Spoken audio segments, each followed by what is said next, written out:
சாய்ந்து பேசும் மரங்களின் நிழலும் உன்னை கேட்கும் எப்படி சொல்வேன் உதிர்ந்து போன மலரின் மௌனமா தூது பேசும் கொலுசின் ஒலியை அறைகள் கேட்கும் எப்படி சொல்வேன் உடைந்து போன வளையல் பேசுமா உள்ளங்கையில் வெப்பம் சேர்க்கும் விரல்கள் இன்று எங்கே தோளில் சாய்ந்து கதைகள் பேச முகமும் இல்லை இங்கே முதல் கனவு முடிந்திடும் முன்னமே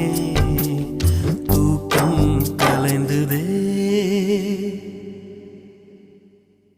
நினைத்து நினைத்து பார்த்தேன் நெருங்கி விலகி நடந்த